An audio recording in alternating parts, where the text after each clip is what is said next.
سؤال مهم جدا وبيواجه ناس كتير وكمان بيتبعت لي، ودي كانت أول مرة أجرب عشان أشوف النتيجة دي. هل الريزن منتهي الصلاحية ينفع نستخدمه ولا لأ؟ هل بيتأثر في صلابته ولا بيتأثر في لونه ولا بيحصله ايه بالظبط؟ كل التفاصيل دي هتعرفوها معايا خلال الفيديو.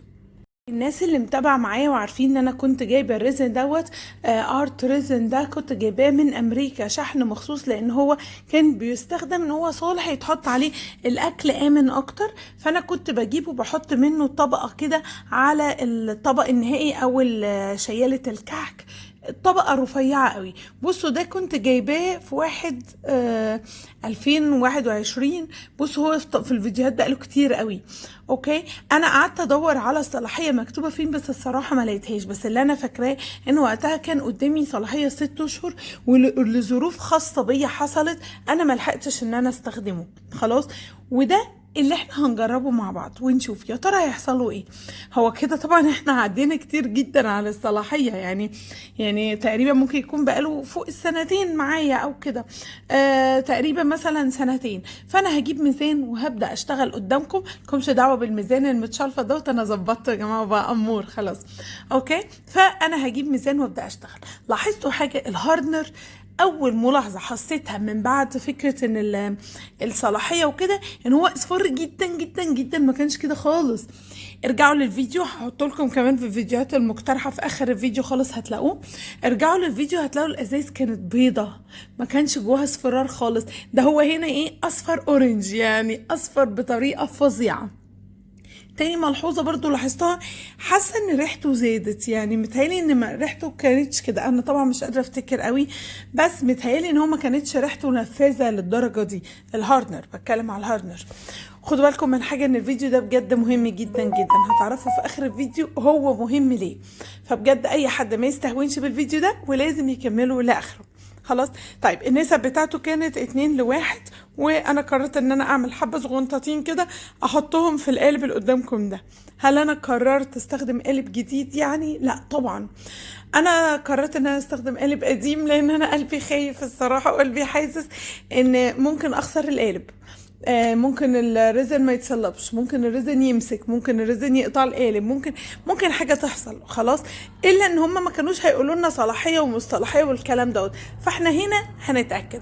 هل مثلا لو الصلاحيه مشيت بقالها مثلا شهر واحد بتهيألي اوكي، انما بقالها سنتين فهنشوف ايه اللي هيحصل.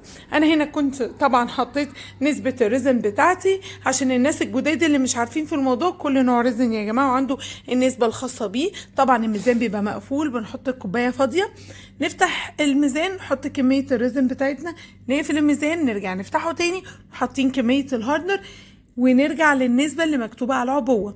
النوع دوت مكتوب عليه 2:1، والنوع دوت انا كنت جايباه شحن من امريكا وكان غالي، بس لولا الظروف كانت عندي ما كنتش لاحقه ان انا استخدمه في ال6 اشهر خالص يعني. ووقتها انا لما سالت في الموقع المكان ما اشتريت، يعني ان هو طب وشايفين يا جماعه متهيألي ما كانش فيه البابلز دي كلها كمان، فالبابلز بتاعته كمان زادت خلاص. دي تاني ملحوظه.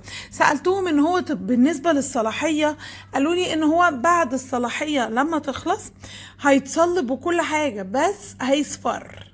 فاحنا هنشوف مع بعض هل هم كلامهم صح ولا غلط. دي كانت اول تجربه ليه. انتوا عارفين ان انا بنقل من قطر وخلاص همشي عشان اروح السعوديه، فبلملم حاجتي وكده. فالصراحه لقيت الريزن شكله غريب قوي، فقلت بدل ما انقله انا اشوفه بايظ ولا شغال، وقلت لازم اشارككم معايا الموضوع ده لان بجد ناس كتير بتسالني عليه. حبيت اديله حقه للاخر، وجبت علبه حطيت فيها ميه دافيه وحبيت امشي البابلز. عملت كل حاجه يا جماعه المفروض. شايفين طبعا البابلز بتتجمع في النص لو هي ظاهره لكم كويس. وهنتخلص من البابلز وبعد كده نصبه ونشوف النتيجه عامله ايه مع بعض. طبعا لو انتم مهتمين بالريزن فانتوا في المكان الكبير جدا، الكنز بتاع الريزن. هتلاقوا عندي كورس مجانا للريزن اتحدى بيه اي كورس عملي بره، وانت قاعده في البيت من غير فلوس، من غير ما تتحركي. مجرد بس اعملي لي لايك وكومنت عشان ده الدعم ليا، وهو ده تمن الكورس. خلاص، لايك وكومنت تمام كده. وطبعا اشتركي في القناة علشان ما تخسريش اي فيديو حلو انا بنزله. وهتلاقي بقى عندي فيديوهات تانية كتير جدا غير الكورس ده، كل التكنيكس والافكار واختراعات من عندي، ويعني بصي كل اللي نفسك فيها هتلاقيه. فبجد لو انتوا مهتمين بالريزن فانتوا في المكان الصح. ما تمشوش قبل ما تشتركوا وتعملوا لي لايك وتعملوا لي كومنت وتقولوا لي هل جربتوا قبل كده ريزن منتهي الصلاحيه نفع معاكم ولا ما نفعش، ولا النتيجه ايه. ولو انتوا ناس عندكم مصنع او انتوا اللي بتصنعوا الريزن او انتوا مثلا بتشتروا من مكان وعندكم معلومه في الموضوع ده برضو زودونا بيها. انا مجرد عملت تجربه وهنقل لكم النتيجه، انما ما عنديش اكتر من التجربه دي.